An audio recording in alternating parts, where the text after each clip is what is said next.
Senhoras e senhores, eu sou o Tadeu Rodrigues. Este é o podcast literário Rabiscos, podcast que está no ar há quase 4 anos de modo ininterruptos, sendo aí um dos primeiros podcasts dedicado à literatura no Brasil. Muito feliz de estar chegando nessa marca com vocês, trazendo novidades da literatura contemporânea, falando de lançamentos, falando de temas filosóficos, poéticos, mostrando aí a produção de conteúdo artístico. Se você nos ouve no Spotify, quero pedir, por gentileza, para avaliar o nosso podcast. Aí na estrelinha, agora na aba principal, tem a opção de você dar estrelinha para o programa que você gosta. Pode nos presentear aí com 5 estrelas que eu vou gostar muito. E vai ajudar demais a gente na distribuição de estatística aqui do programa. E se você nos ouve pelo Deezer, da mesma forma, deixa o favorito para a gente, que contribui demais com o nosso trabalho.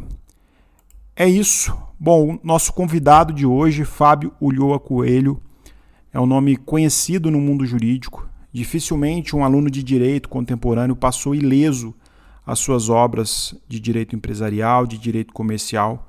Eu mesmo não passei.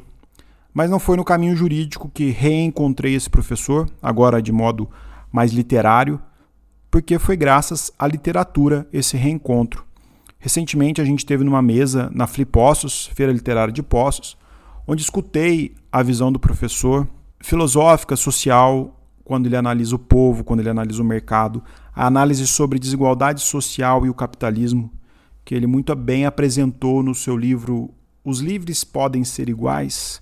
Essa pergunta aí que muito rendeu e que a gente vai falar no programa de hoje também. E mais do que isso, vocês vão ouvir também aqui na entrevista que eu conheci o professor Fábio, poeta, que me enviou o seu livro de poesia Arquetipia versus Ateus, com poesias lindas, com poesias políticas, com poesias questionadoras. Vocês vão ter o prazer de conhecer algumas delas no decorrer do programa, através da linda leitura da minha amada Lua Ferreira, que não pôde apresentar o episódio comigo, mas nos brindou aí, através das suas leituras, a sua presença. Antes de a gente dar continuidade, quero deixar aqui para vocês os recentes lançamentos da editora Intrínseca, na sua editoria Jovem, um livro aí para os jovens leitores. Tem um livro E se a gente tentasse, de Beck Albertalli e Adam Silveira, que é o livro continuação da história E se fosse a gente, onde Arthur e Ben desafiaram os poderes do universo para ficarem juntos. Agora, essa história de amor pode ter uma nova chance neste livro E se a gente tentasse. O livro alcançou o primeiro lugar na lista de mais vendidos do New York Times e a Intrínseca está lançando ele aí pra gente. Outro best-seller do New York Times e um dos livros mais aguardados do ano chega então ao Brasil, A Sociedade de Atlas, de Oliver Blake. O livro é o primeiro volume de uma trilogia sobre magia, intrigas e poder, indicada aí para fãs de fantasia, da estética Dark Academia, que foi popularizada por livros como A História Secreta, de Donna Tartt, que escreveu também o célebre Pintacilgo, que eu gosto muito e já falei dele aqui. Então é isso aí, a Intrínseca vem também com esse livro A Sociedade de Atlas. E por fim, a HQ vencedora do prêmio Eisner Award foi lançada agora em maio pela Intrínseca, que é a nova história em quadrinhos de Raina Telgemeier, a premiada autora de Coragem, que soma quase 20 milhões de exemplares vendidos pelo mundo. Tem obras aí traduzidas para 22 idiomas. Nesse livro, que se chama Fantasmas, esse livro de história em quadrinhos, a artista se afasta das narrativas autobiográficas para contar aventuras divertidas e emocionantes de duas irmãs em uma cidade repleta de fantasmas. É isso, vamos ficar de olho então nesses 3 lançamentos da editora Intrínseca. Bom, vamos ao papo, espero que vocês gostem e fica aqui o meu agradecimento para quem compartilha, para quem curte, para quem divulga o Rabiscos.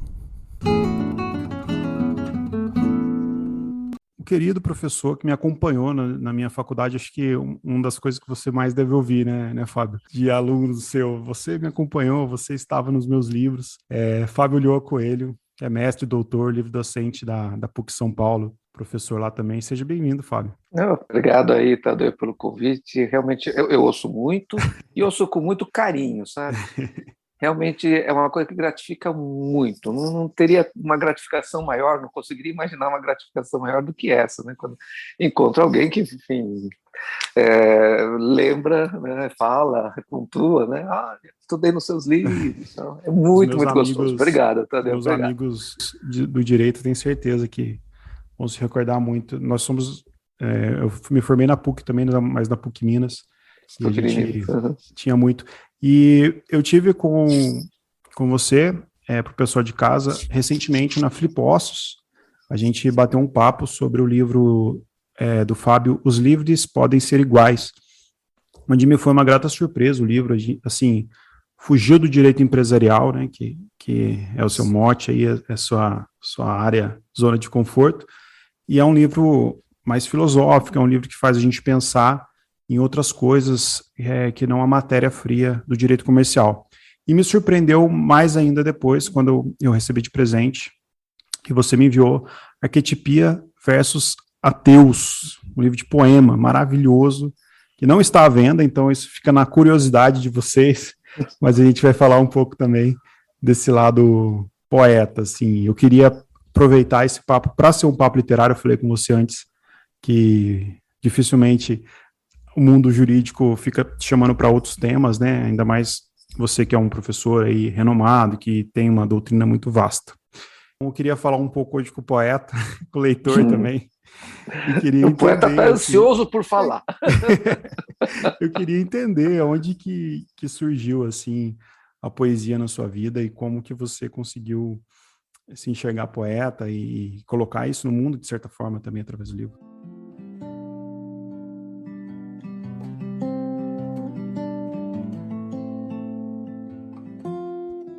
A menos que haja Deus, e não um Deus qualquer, um Criador vaidoso, minha espécie nada tem de especial. E como tudo do que existe, bichos, estrelas, florestas, começou e terminará, desaparecerá um dia a minha espécie, a menos que seja imagem e semelhança, a menos que sonhe desesperadamente. Tadeu, então, sei lá, eu escrevo versos, eu até prefiro falar em versos do que em poesia, né? Eu escrevo versos já há muito tempo, nem me lembro quando eu comecei, né? Mas sempre escrevia para, enfim, deixar na gaveta, eu mesmo ler depois de algum tempo, mostrar para minha mulher, minha filha, enfim. Nunca tive a pretensão de escrever para publicar esses versos, né? Era mais assim uma coisa que vinha dentro de mim assim, como se precisasse ter essa expressão, né? Mas ficava lá, enfim. Uma vez escrito, uma vez lido 2, 3 vezes, comentando com a minha mulher, aí o assunto ficava meio de escanteio, né? E aí, claro, veio a pandemia, né? Aí a pandemia faz a gente repensar uma série de coisas, né? E aí foi que, conversando com a Mônica, minha mulher, né, ela falou, não, acho que dá uma selecionada, vê o que reúne tudo, tá tudo disperso aí, reúne tudo, vê o que dá. Aí eu reuni, achei que, né, tinha muita coisa que eu não gostei quando eu reli tudo, mas cheguei lá, um conjunto de 80 versos que eu falei, essa aqui, acho que dizem aquelas coisas que eu ainda acho que quero dizer e que ainda tem sentido para mim. E aí tive a ideia de fazer um livro fora do comércio, né? É um livro que eu publiquei para presentear os amigos, como você, enfim, né? E aí ele está aí, o Arquetipia versus Ateus. Arquetipia versus Ateus, e você assina como Ulloa só, cheio de mistério o livro, né? Tem pouquíssimo, não tem uma biografia, não tem nada. Nem ao menos silêncio, nem ao menos escuridão, nem ao menos frio. Os mortos nada sabem de suas mortes. Eu queria falar um pouco assim da sua formação humanística, porque no livro Os Livros Podem Ser Iguais, é fácil perceber uma preocupação humana enquanto escritor, enquanto pensador, dentro de uma sociedade que questiona a desigualdade social, hoje uma sociedade grosseiramente racista, né? Uma sociedade truculenta, né? Vide aí as barbaridades que a gente viu da polícia. Tem o seu lado também humano de ter um olhar lírico para as coisas, né? Isso retratado no livro também. Essa formação humana sua é muito comum também dos operadores do direito, em especial quem atua com direitos humanos, quem atua com direito penal. O direito empresarial, por outro lado, ele é visto grosseiramente também como um direito mais frio, como um direito que pensa na estrutura mercadológica, e você ousa aí colocar o dedo na ferida e discutir o neoliberalismo, por exemplo, no livro. Dentro desse contexto humanista, vou chamar assim, professor, como que você acha que você se comunica e como que você acha que a gente consegue trocar ideia nesse mundo difícil de diálogo, assim? Quando foi, mãe, que você se arrependeu de mim e dos meus irmãos? Foi ao perceber que, ao dar a vida, às vezes nasce a mãe, mas sempre morre a mulher? Foi ao notar, enquanto inventariava sonhos, que eles se foram na maternidade? Ou terá sido assim, numa repentina lucidez, no meio às perpetuadas dores dos partos, ao se ver coisa de um estranho desígnio, veículo involuntário do fluir da vida? Tadeu, você pegou aí numa questão bem importante. Nós vivemos num mundo em que, pelo sistema econômico que a gente vive, o capitalismo, né, é um mundo de crises econômicas periódicas, de tempos em tempos tem uma crise econômica, né, e de injustiças permanentes, né? Então, não é possível a gente colocar lá na frente, assim, visualizar, não, deixa tudo como está, o capitalismo vai se desenvolvendo e chegaremos ao mundo justo, né? Isso não existe, né? Mas não quer dizer que a gente possa substituir voluntariamente o capitalismo, né? Então, tá bom, opa, todo mundo percebeu que é injusto, vamos fazer diferente. Não dá, a gente também é escravo aí, eu diria isso, né? Escravo da nossa animalidade, a gente traz um animal dentro da gente, né? A gente é mais animal talvez do que gostaria de admitir, né? Mas o que está no nosso alcance, acho que é isso que dá o tempero humanista para essa visão, o que está no nosso alcance é fazer o mundo cada vez mais justo. A gente não consegue fazer um mundo 100% justo, isso está além da capacidade da espécie humana, mas dá para fazer um mundo cada vez mais justo. Basta comparar como é que era o mundo há 100 anos atrás e como é hoje. O mundo de hoje é cheio de injustiças, mas é mais justo do que de 100 anos atrás para mulheres, para homossexuais, para negros. Né? Enfim, cada vez mais a gente pode ir fazendo ajustes para tornar o mundo cada vez mais justo. Isso é possível fazer, isso deve ser feito, e isso tem sido feito, né? Quando a gente olha assim, na trajetória aí na história da gente, a gente vê uma melhoria aí no acesso das pessoas aos bens de que precisa, de que tem vontade, né? A gente acaba olhando muito para um recorte muito pequeno do tempo, né? Então, a minha vida, os últimos anos, né? E aí fica um pouco difícil de ver algumas mudanças com uma trajetória positiva. Quando a gente abre o leque, assim, não, opa, vamos buscar lá desde o início da civilização, né? A gente vê um mundo cada vez mais justo, né? embora ainda muito longe de um ideal completo de justiça, né? Você escreve para academia, né? E academia predominantemente classe média, pessoas que têm os privilégios, têm o acesso.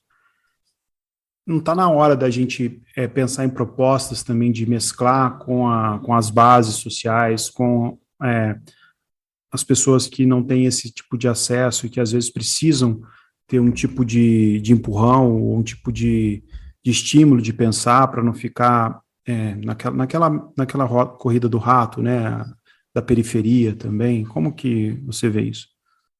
Olha, eu concordo integralmente, Tadeu. A gente precisa parar de falar para as bolhas, né? De cada um, hoje, principalmente por causa dos algoritmos aí, das redes sociais e tal, né?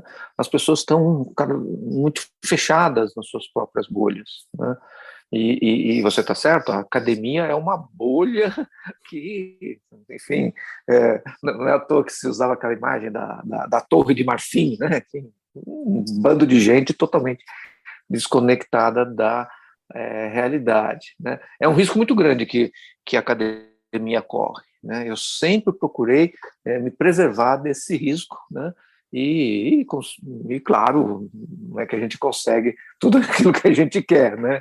Eu tenho a impressão mesmo de que a gente falar para uma bolha aí, e seria o caso mesmo de furar essa bolha e conseguir alcançar um público bem mais amplo, né, para que essas mensagens possam, enfim, ser objeto de discussão, né? Ninguém tem a pretensão aqui de ser dono da verdade, né?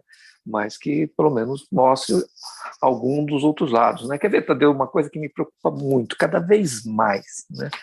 É essa celebração da meritocracia, né?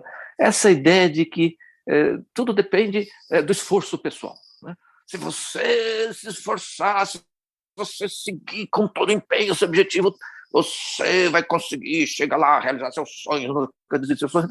Isso é uma coisa que está muito disseminada por aí, os coaches falam isso, os influencers falam isso, né? As pessoas compram essa ideia de que tudo está no plano do individual. Então, se eu fizer o esforço, né, eu chego lá.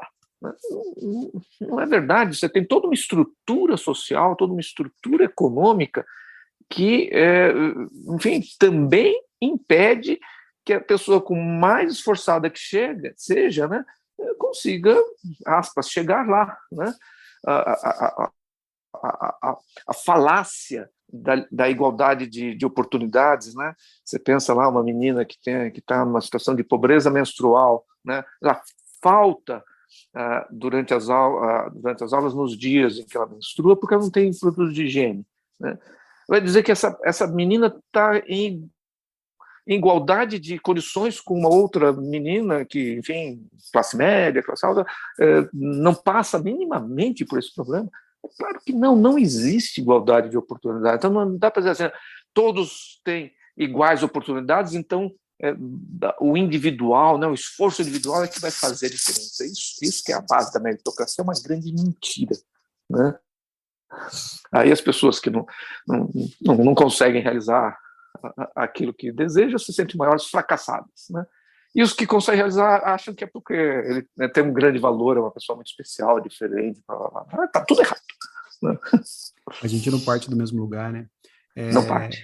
Eu tenho um livro seu, que é a Biografia Não Autorizada do Direito, que você tem aí o foco de explicar para o público não jurídico o direito, né? E fazendo um gancho nisso que a gente está falando, né, de falar para outras bolhas, fora da bolha, tem até uma frase do Milor que fala que toda uma biblioteca de direito apenas serve apenas para melhorar os 10 mandamentos da Bíblia. Eu não lembro direito a frase. É boa essa frase. Mas é alguma coisa boa. Assim. E eu gosto muito dela, assim, também. E o seu livro, Arquetipia versus Ateus, ele tem esse apelo religioso, ou não religioso na capa também. A gente vive, de certa forma, uma crise religiosa hoje com o conservadorismo, com os oportunistas, você falou dos coaches, assim, claro que tem os coaches sérios, a gente não está falando deles, mas a gente está falando dos oportunistas, né? E, e aí eu queria entender isso, assim, como que você, dentro desse diálogo que você promove e tem, como que você tem a sua relação com a religiosidade e isso que você trouxe até no título do livro de poesia? Em segredo desde sempre, acho, venho costurando uma colcha com retalhos reunidos com tamanha discrição e sutileza que escapo das percepções alheias, só alguns narcísicos desconfiam. Colorida por dores de despertencimentos e desencontros, a colcha me aquece enquanto costuro, e nunca dou por finda, que é grande a minha nudez. A cada retalho costurado no silêncio, a inquietação. Humilde, sabe que é o maior dos vaidosos?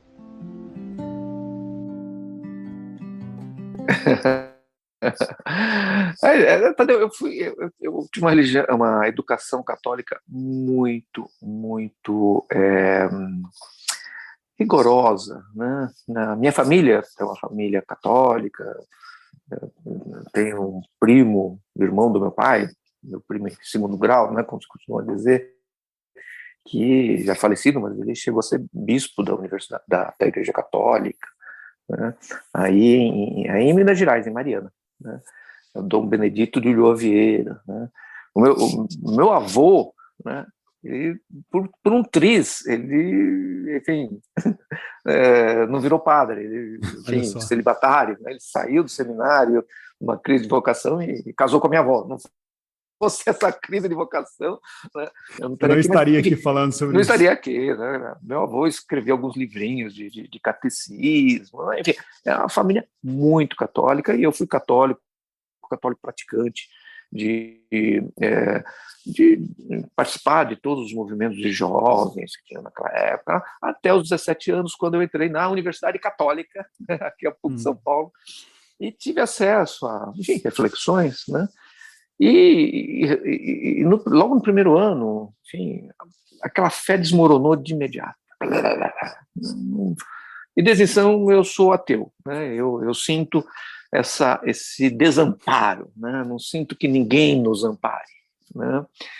Não passei por nenhuma experiência que tenha mudado esse desamparo que a partir dos 18 anos eu comecei a sentir, né? Claro, evidentemente respeito a todo mundo que tem as suas religiões, tal, né? E o ateísmo não deixa de ser uma forma de religião também, né? E ninguém pode se sentir ameaçado, ninguém que tem religião pode se sentir ameaçado pelo fato de alguém não ter religião, né? Pelo fato de alguém ser ateu, né? Cada um tem a sua própria experiência, tem as suas próprias sensações, sentimentos, enfim. Se alguém não se sente protegido por nenhuma força, enfim, não acredita nisso, tende a não acreditar nisso, ou vai ser insincero com o seu próprio sentimento, né? Esses versos aí do Arquetipias são versos ateus porque é um momento em que eu procuro expressar esse sentimento de falta de amparo, né, que é um sentimento próprio do ateu, né? O ateu não tem ninguém para protegê-lo, né? Ele não tem a quem apelar, né? Eu procuro expressar isso como se fosse um arquétipo, né? Um arquétipo lá no conceito junguiano, né? Chama o arquétipo do despertencente, aquele que não pertence a lugar nenhum, né? Que é muito um sentimento que eu passei a nutrir a partir dos 18 anos, enfim, desde então até agora, né? E olha que lá vão muitos anos, né? São versos que tentam pôr para fora, né, essa angústia do despertencimento, essa sensação de que você não tem lugar, né? Sensação de que você conta só consigo mesmo, com mais ninguém, né? Que é a típica sensação que está na base de um sentimento aí, de uma abordagem ateia do mundo, né? Você acha que o Milor tem razão quando ele fala que os livros de direito são, na verdade, uma extensão da Bíblia? Eu tenderia a concordar nos seguintes termos, né? A Bíblia, você tem lá os 10 mandamentos, né? Assim como tem outras tantas regras, né? Por exemplo, a regra de talhão, né? Olho por olho, dente por dente, tá lá no Velho Testamento também, né? Então, tem uma série de regras de comportamento, né, que representam, sem dúvida nenhuma, um salto civilizatório quando você compara com o estado de natureza, né, onde todo mundo está sujeito à lei do mais forte, né? Você pega essa lei do talhão, né? Olho por olho, dente por dente, né?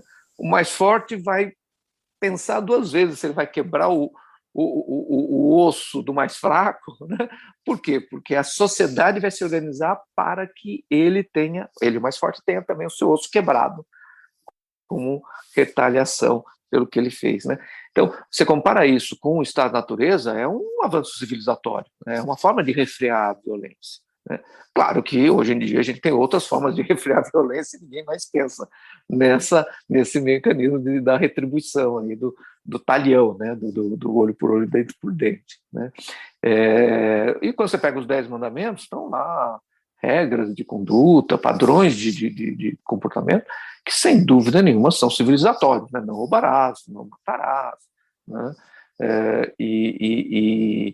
E de lá para cá a gente tem um aumento nesses padrões, né? Enfim, quando a gente pensa no direito do consumidor, a defesa do consumidor perante o fornecedor, né? Que tem uma posição econômica mais forte e tal, né?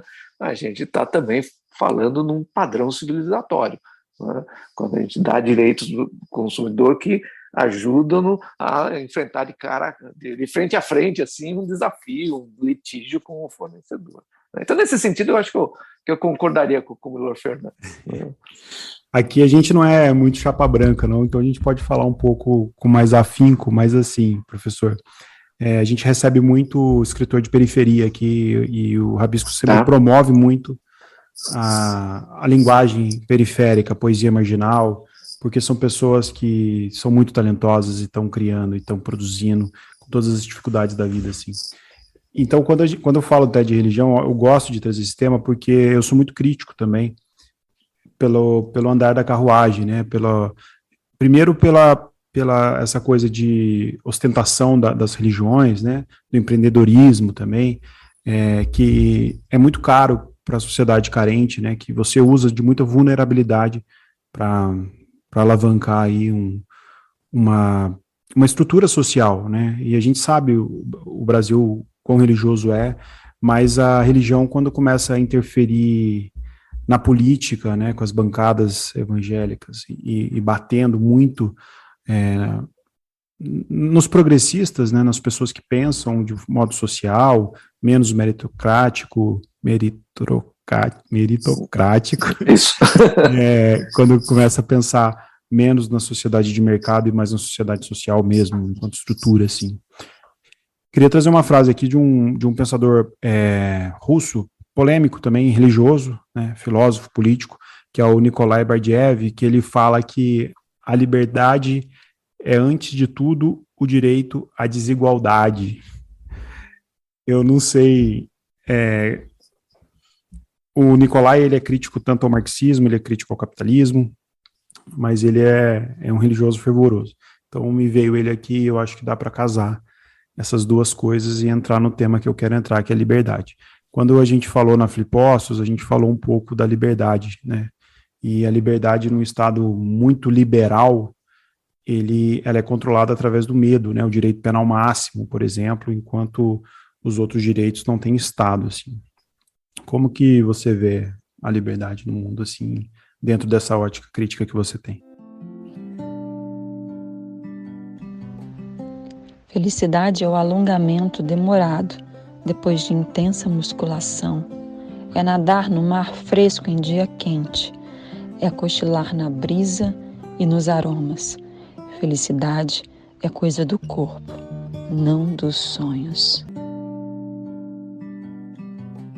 Então, eu acho que a gente precisaria de que desigualdade e liberdade estamos falando, né? Então, quando eu vejo essa frase que você falou, muito, enfim, cortante aí do pensador russo, né? Se ele está falando da aquelas desigualdades nas habilidades de todo mundo. Então, um é mais criativo, outro é menos criativo, um toca melhor instrumento musical outro do que outro, enfim, faz versos que fazem o dia a dia das pessoas ganhar em riqueza, em beleza, outros não fazem isso. Então, quando você está falando dessa desigualdade, né, realmente precisa de muita liberdade para essa desigualdade aflorar, né? Agora, quando você fala da desigualdade no acesso aos bens produzidos socialmente, né, a desigualdade de renda, né, aí,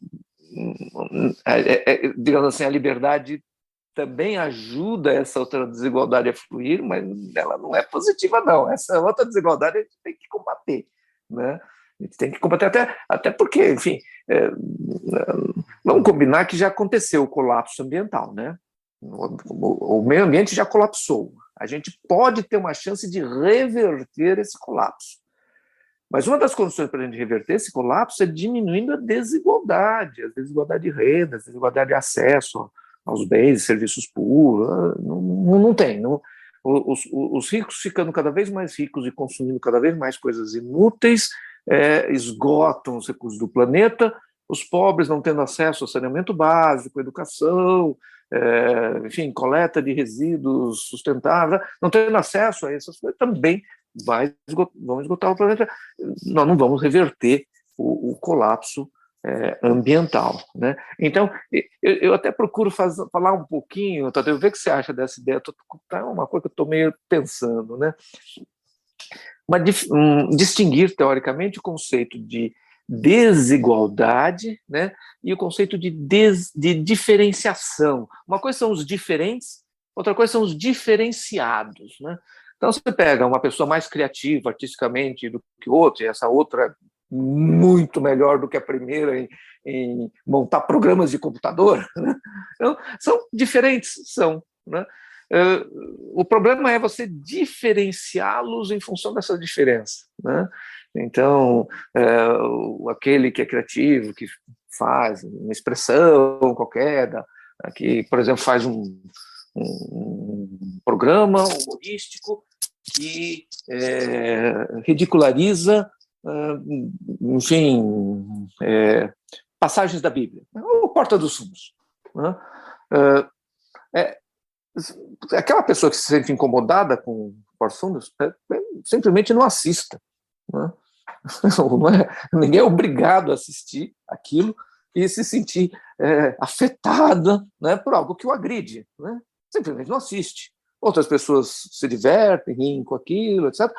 Assistem. Então, a liberdade, cada um aí do seu lado, né? Uma liberdade que ajuda os diferentes a serem cada vez mais diferentes. Agora, uma liberdade que diferencia as pessoas, ou seja, você, por ser mulher, vai receber menos salário do que o homem para fazer o mesmo trabalho, essa diferenciação, isto sim é uma coisa que a gente teria que combater, né?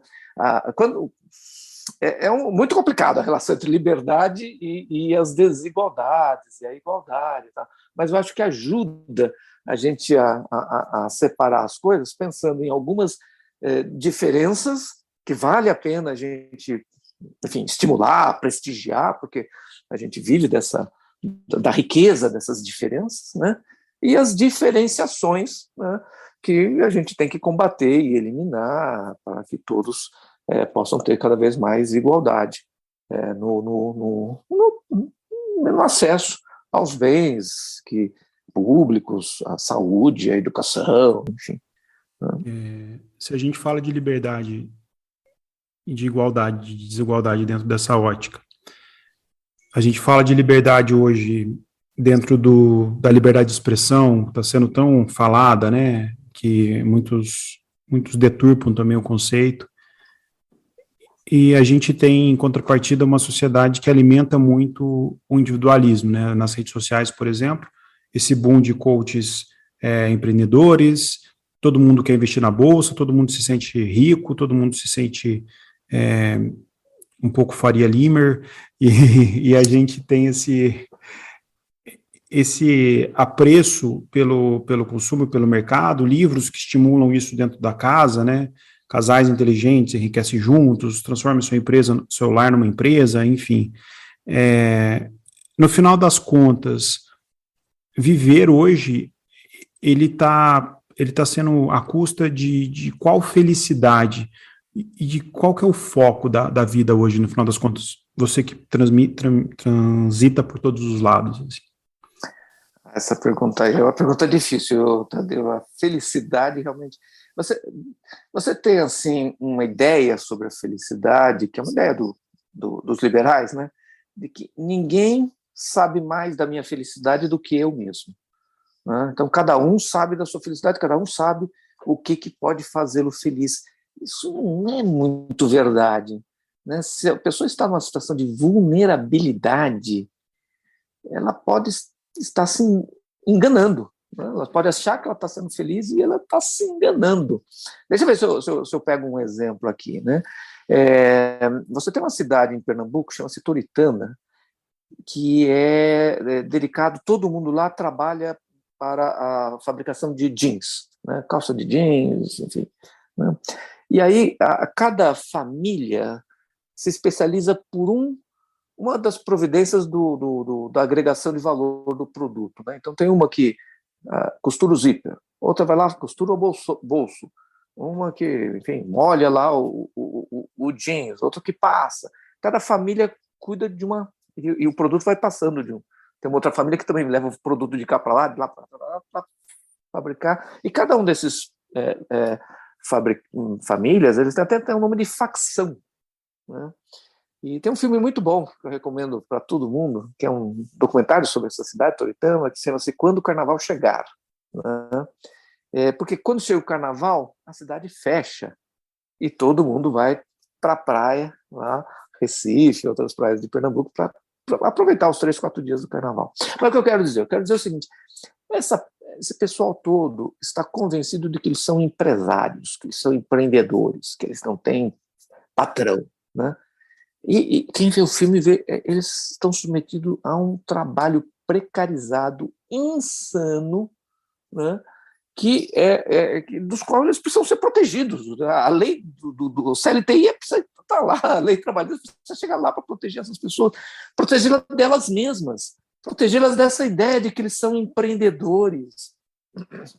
Não são. Eles estão sujeitos a um trabalho precarizado, né? Uma exploração do trabalho humano que fica disfarçado de microempreendedores, microempreendimento, né? Mas é uma forma de ludibriar os direitos trabalhistas, né? Mas para ele, para o toritamense, né, isso não passa pela cabeça dele. Ele acha que ele está feliz, ele acha que ele é um empreendedor, né? Então, algumas pessoas numa situação de muita vulnerabilidade não são capazes de interpretar se estão felizes ou não, né? Pensa numa criança que está sendo vítima de abuso sexual por parte dos pais, né? Ela pode estar lá de tal modo vulnerável que vai sentindo como se ela estivesse feliz, e muitas delas falam isso, falam que estão felizes, satisfeitas. É necessário que alguém vai salvá-las, né? Então, o que eu estou dando esses exemplos para mostrar que, às vezes, a gente não é a pessoa mais indicada para definir se a gente está sendo feliz ou não, se as coisas que a gente faz é o que está nos trazendo felicidade ou não. É uma questão muito complexa, né? Porque, entra um pouco daquela crítica que tem a uberização, né? Sem Uber, dúvida. o iFood, né? Sem dúvida. Que a gente tem, com a pandemia mesmo, né? Surgiram muitos empreendedores, né? Que eles falam, nossa, o Brasil abriu não sei quantas empresas, quantos microempreendedores. Na verdade, é reflexo de alguém que quer sobreviver, né? Sim. Não, e a pejotização. Toda vez, eu falei isso numa palestra dada pela ex-presidente do Tribunal Superior do Trabalho, palestra para comercialistas, né? Eu falei isso: toda vez que alguém quer descumprir um direito trabalhista, direito do trabalho, lança mão de um instrumento do direito comercial, empreendedorismo, sociedade, representação comercial, até vai lá. E aí a questão da felicidade está nisso, né? Será que realmente você está sendo um empreendedor ou estão te enganando que você é um empreendedor e, na verdade, você está sendo explorado no seu trabalho sem nenhum direito trabalhista? É uma questão muito delicada, muito muito importante para a gente fazer hoje, enfim. E você lembrou muito bem para os uberistas, os entregadores de aplicativo, iFood, etc. Estão numa situação de trabalho precarizado. No mercado neoliberal, dentro disso que a gente está falando, é possível a gente falar de empreendedores progressistas que visam aí bem-estar social, ou isso sempre vai ficar no segundo plano? Eu acho que você consegue falar do conceito hoje é empresa com compromisso, ou seja, empresa que fica atenta, corta um pouco do seu custo para gastar com sustentabilidade ambiental, com questões sociais e tal. É possível falar nessa figura, mas a principal motivação para uma empresa ter compromisso não é que, de repente, elas ficaram boazinhas, não é que o empreendedor realmente, de repente, foi acometido de uma culpa, não. A principal motivação para as empresas terem compromisso são as exigências do mercado de consumo. É quando o consumidor começa a dizer, não, eu vou comprar esse produto, porque esse produto está associado a um compromisso que eu prestigio, né? E vou deixar de comprar aquele outro, porque a empresa aqui não está assumindo compromisso nenhum, né? Só quando nós, consumidores, realmente tivermos uma atitude desse tipo, né, que as empresas vão ter cada vez mais estímulo para assumir compromissos relacionados à sustentabilidade ambiental, questões sociais, etc. Né? Então, não é que o capital seja sempre indiferente a essas questões, né? Mas o capital sempre põe em primeiro lugar o lucro, né? Quando o lucro dele começa a ser afetado com a indiferença a essas questões, ele passa a prestar atenção nela, né? Funciona assim, né? Então, querer que um mundo diferente, enfim, eu acho que não vale a pena a gente gastar energia, perder tempo com coisas que não vão acontecer, né? Então, vamos pegar lá. Eu vou convencer todo mundo que é justo a gente dar uma parte da nossa renda, do nosso lucro para finalidade X, Y. Não vou convencer, não tem, né? Agora, se eu faço um movimento de consumidores conscientes, sei lá se a expressão seria essa, de consumidores que exigem compromisso da empresa para poder comprar o produto que ela oferece, o serviço que ela oferece, aí sim a gente está explorando uma alternativa que tem viabilidade dentro do sistema capitalista de chegar a compromissos com essas pautas mais relevantes aí, né? Você acha que os empreendedores tinham que ler mais poesia? Opa, seria uma excelente ideia. Seria uma excelente ideia. Por que as pessoas não leem mais poesia, professor? Não leem, né? Não leem. Eu não sei, eu tenho a impressão de que as pessoas estão lendo cada vez menos, né?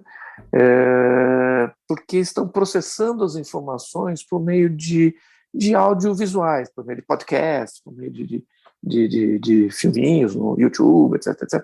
A cabeça das pessoas, as sinapses estão se amoldando de tal jeito que elas conseguem absorver as informações e processar as informações sem ler, né? Mas apenas através do áudio e do visual repetindo, né? Isso é ruim? Não sei, não sei. Mas se o mundo começa a mudar desse jeito, né? Eu vejo meus alunos. Houve um tempo, Tadeu, em que todos os meus alunos de Direito, enfim, todos os alunos da Faculdade de Direito, acho que você talvez ainda era desse tempo, comprava livros, né? Tinha lá, você entrava na Faculdade de Direito, eu entrei em no 2004. Natal. Pois é, no Natal o tio sempre dava, olha, esse livro é para você formando a sua biblioteca, né? E ao longo dos 5 anos a gente ia formando a nossa biblioteca para poder começar a encarar lá o mercado de trabalho. Você fala isso para um aluno de hoje, eu não como uma biblioteca, né? Na véspera da prova, todo mundo está no YouTube procurando lá as explicações e olha, se dão bem na prova, né? Então você vai dizendo, oh, para tudo isso, pega lá o Pontos de Miranda e leia o Pontos de Miranda em vez de assistir o YouTube. Se assistindo o YouTube eu estou indo bem na prova, por que eu tenho que ir para o Pontos de Miranda, né? Então, talvez realmente a gente esteja passando por uma mudança nas sinapses do cérebro humano que faz a gente ler menos. Todo mundo, não é só os mais jovens, não, todo mundo. Eu queria entender um pouco a sua relação com o tempo, porque ao escrever sobre direito empresarial, o tempo do mercado ele é muito acelerado. E ao escrever um livro de poesia, o tempo é muito lento. Hoje, falando aqui dos livros, né? O livro, eu costumo falar que é quase que como ouvir um vinil, né? Para ouvir um vinil, você tem que tirar o disco, levantar da onde você está, porque o disco não vai por voz, não vai por controle, você tem que ir lá, colocar, ouvir por meia hora, virar ele. E o livro também, né? O livro você precisa estar concentrado, você precisa, e às vezes em 10 páginas, fazer com que o personagem vá da sala para o quarto, né? Com riqueza de descrição e tal. Como que você lida com o tempo? O tempo é vilão para você também? Eu me dou bem com o tempo, viu? Sabe que eu acho que eu me dou bem. Eu sou um cara metódico, né? Mas certamente o tempo é diferente quando você produz uma obra, sei lá, didática, né? Que nem o meu manual de direito comercial, né? E quando você produz versos, né? Parece que para produzir os versos você tem todo o tempo do mundo, né? E para escrever a obra lá didática você tem a editora pressionando, o prazo do contrato que você assinou com ela, a edição se esgotou e você precisa atender o que o mercado está solicitando, tá? Então, eu diria que nos livros didáticos, assim, esses livros, a gente nunca termina o livro. Um dia a gente se livra dele mandando para a editora, né? Fala, chega, sei lá, não quero mais você, né? Porque você sempre pode acrescentar mais uma ideia, mais uma informação, mais um capítulo, refazer aquele texto. Tem uma hora que você para com isso e fala, não, chega, vai lá para a editora cuidar da sua vida, livro. Né? Agora, na poesia, eu nunca tive essa sensação do tipo, não dá mais, tem que me livrar disso. Né? Nos versos, né, sempre a gente escreve, reescreve, joga fora, retoma, né? Mas parece que o tempo está lá meio, não está pressionando, né? Parece que tem todo o tempo do mundo para sair ou não sair a versão definitiva do verso. Né? É bem diferente essas duas dimensões aí. Você é esperançoso, professor? Eu sou esperançoso, eu sou. Dá para ser esperançoso em 2022?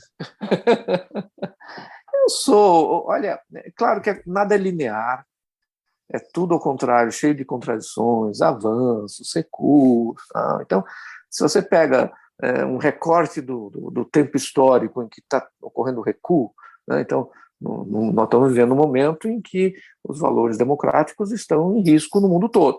Né? Então, se você pega esse momento, aí você fala, nossa, as coisas estão piorando. Né? Mas aí você pega, não, vamos retroceder 200 anos. Né? E a gente encontra as monarquias absolutistas, né, prendendo quem não estava não estava de acordo com o rei, né? Não só com o rei, o ministro lá, poderoso, pegava e mandava matar os adversários. Falar em garantias democráticas dos anos atrás era nenhuma. Né? Então, de forma que nesse momento que está havendo uma deterioração das garantias democráticas, mas ainda estamos muito melhor do que há 200 anos atrás, na monarquias absolutistas, a gente fala, não, está havendo avanço. Né? É que a gente talvez gostaria que a coisa fosse mais linear, menos cheia de contradições, né? Mas está acontecendo. Né? E, claro, muita coisa depende dos valores da sociedade, enfim, que em direção a esse mundo cada vez mais justo. Eu gosto de saber que as pessoas produtoras de conteúdo, né, como você, são esperançosas, porque de certa forma a gente consegue esse diálogo.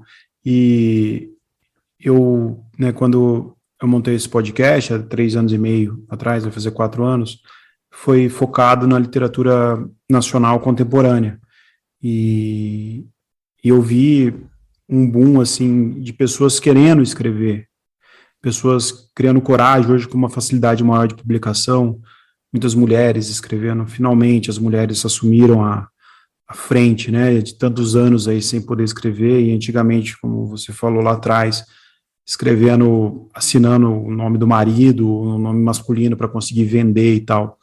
Então, eu sinto um pouco de esperança quando eu vejo a literatura contemporânea acontecendo, porque ela também é um pouco documental, né? A literatura é documental. Eu vi tanto de livros que surgiram na pandemia, falando sobre a pandemia. Então, a gente vai conseguir, em algum momento, contar essa história no futuro através da literatura, com contos, com crônicas.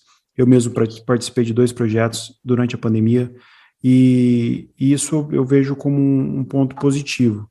E quando você fala do passado, tanto que a gente evoluiu, tem aquele mote também que fala que a história é cíclica, né? E que às vezes a gente está em cima, às vezes a gente está embaixo, e às vezes a gente vê casos horrendos e pessoas pregando barbaridade também, né, nos dias de hoje. Para o pessoal que está começando, né, nós temos um público jovem também, apesar do nosso público, a maioria está entre 25 e 35 anos, mas nós temos um grande público a partir de 16 anos também. Hoje, com as bases de análise, a gente consegue ver. O que você tem a dizer, assim, nesse tom esperançoso seu? Filho, honra seu pai e ouve. A juventude é fecunda e expansiva, desvenda enigmas milenares e semeia intentos revigorantes. Soberba é o que ela é. Filho, que será meu pai um dia, confia na destemida juventude. Nela encontrará todas as respostas e o seguro guia de suas ambições. Ardilosa é o que ela é.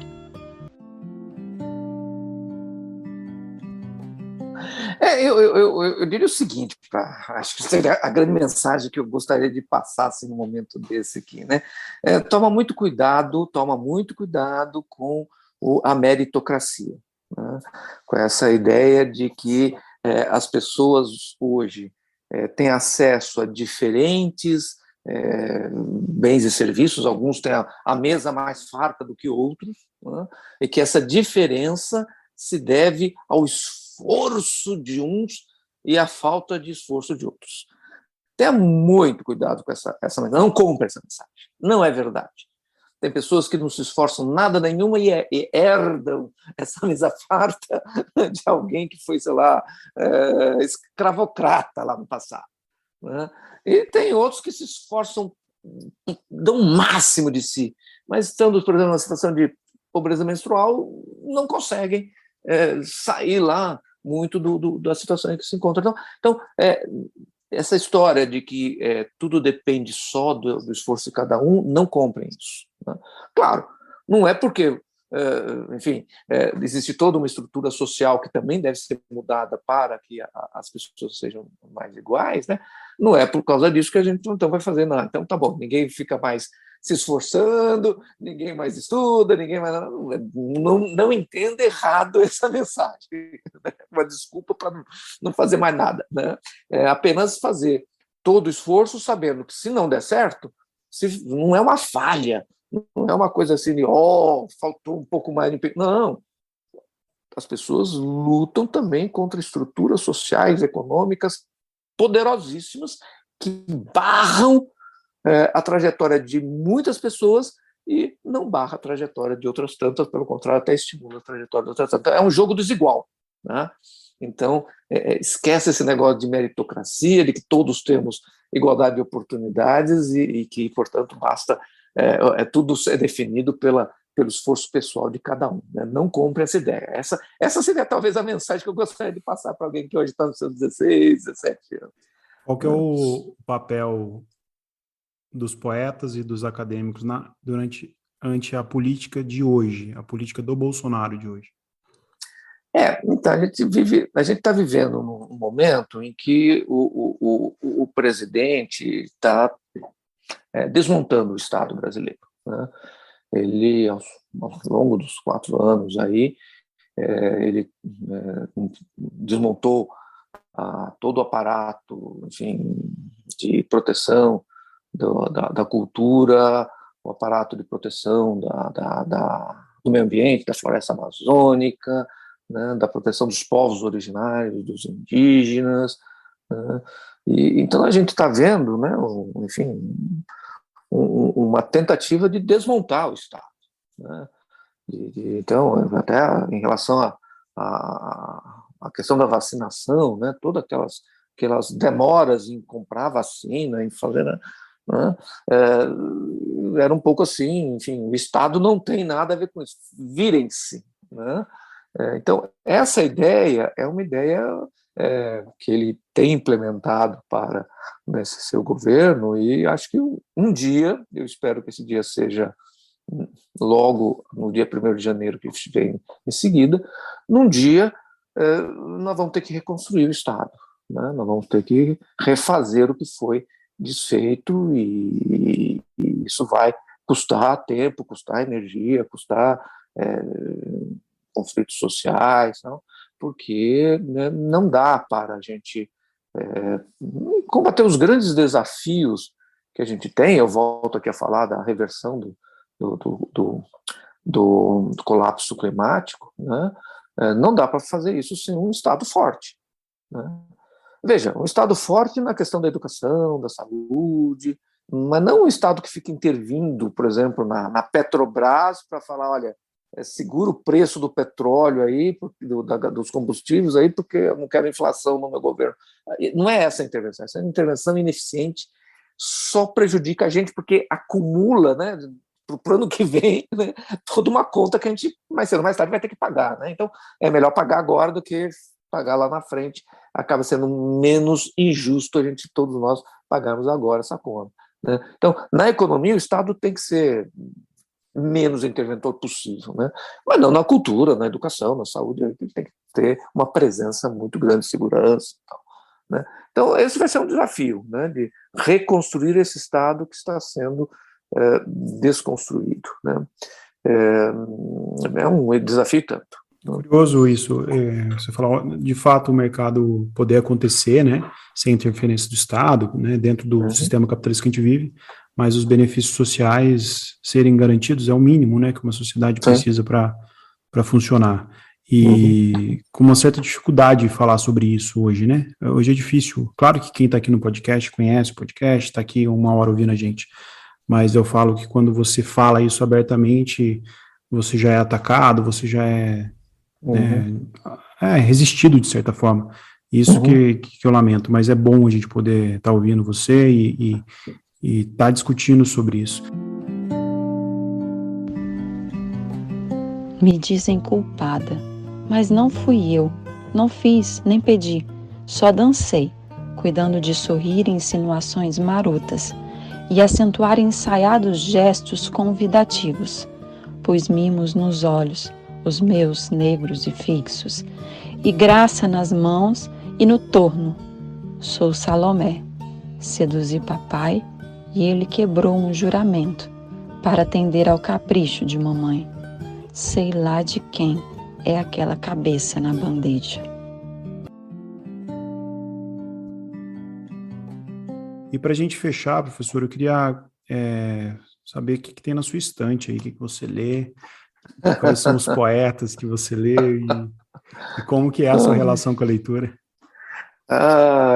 Ontem eu li um livro. Eu estou vendo um manual de direito comercial ali, ó. Tem uns livros aqui de direito comercial, né? Aqui, na verdade, eu estou aqui em casa, aqui eu tenho os meus livros de filosofia, né? Os meus livros de literatura, os meus livros de história, economia, de arte, estão num cantinho que eu tenho em Campos do Jordão, né? Que gostoso. E os meus livros jurídicos estão no meu escritório de advocacia, né? Então, eu divido dessa forma. Assim, 3 né? bibliotecas. Não, às vezes tu quer um livro aqui, tá lá, outro tá aqui, né? Mas faz parte do gosto da coisa, né? Eu sou um grande consumidor de livros, né? Eu sou um leitor voraz de livros, né? Leio mais de 2 livros por semana, é uma coisa assim que me dá muito, muito prazer, né? E leio todas essas coisas, leio filosofia, leio direito, leio literatura. Agora, nesse momento mesmo, eu estou com um interesse muito grande por antropologia. Olha, né? Só. Então, eu li... Por que esse interesse? Eu estou começando a pensar no meu próximo livro. No meu próximo livro eu quero... Spoiler! Eu quero falar sobre a origem do direito, né? Legal. Então, claro que você tem que ver a antropologia. Então, eu li um livro recente, semana passada, chamado A Queda do Céu.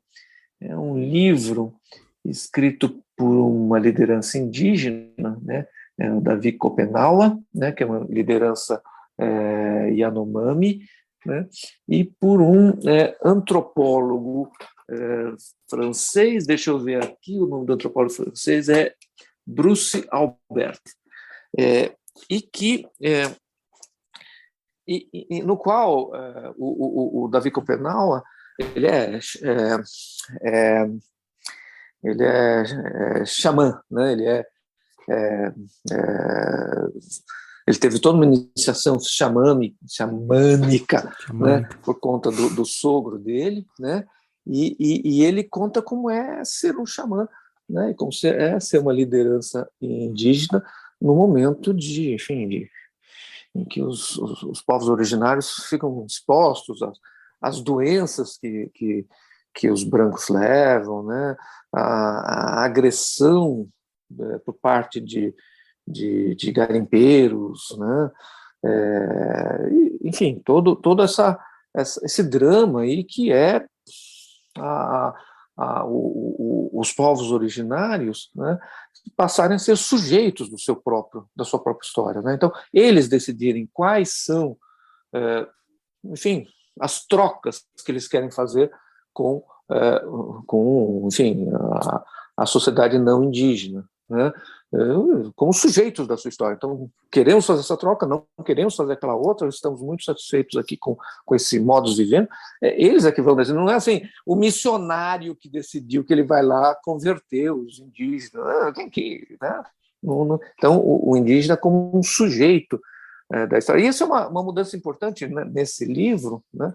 É apontado por antropólogos de peso, como Eduardo Viveiros de Castro, né, que o antropólogo, a antropologia nasce elegendo como seu objeto, objetificando esses povos que estão numa outra realidade diferente da europeia, né?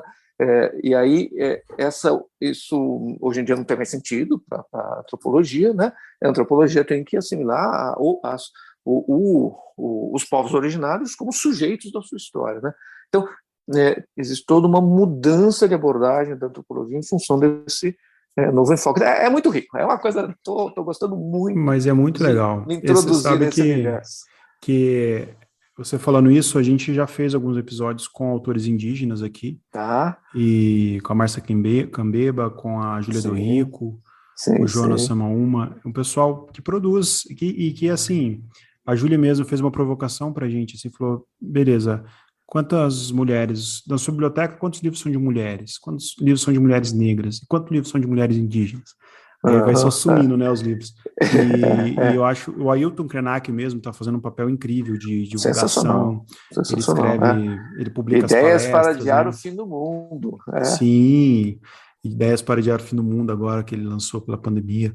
Acho que foi pela Companhia de Bolsa, se não me engano, a editora. E é legal falar dos indígenas, dos povos originários produzindo material, finalmente, né? Sim, chegando, né? A própria Sônia Guadalajara. A própria Sônia que também tem um papel na política mesmo, muito forte, assim. Então é legal, é bom saber que tá vindo pesquisa nessa área aí também. Tá começando, tá ainda, as ideias estão assim meio fora do lugar. Eu estou curioso já. Professor, gostou do papo?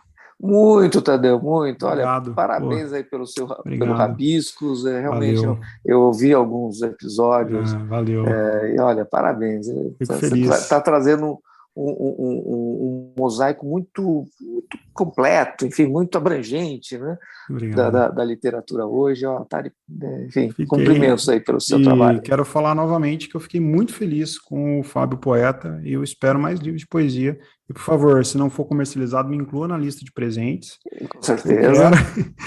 E você não ouviu, mas esse nosso papo editado está sendo intercalado com leituras das suas poesias pela Lua. Depois você vai ver a edição.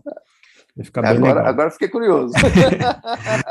Pessoal de casa, quinta-feira tem Cabine do Filme com a Carol Pedrosa e terça que vem eu volto. Valeu, bom dia, boa tarde, boa noite.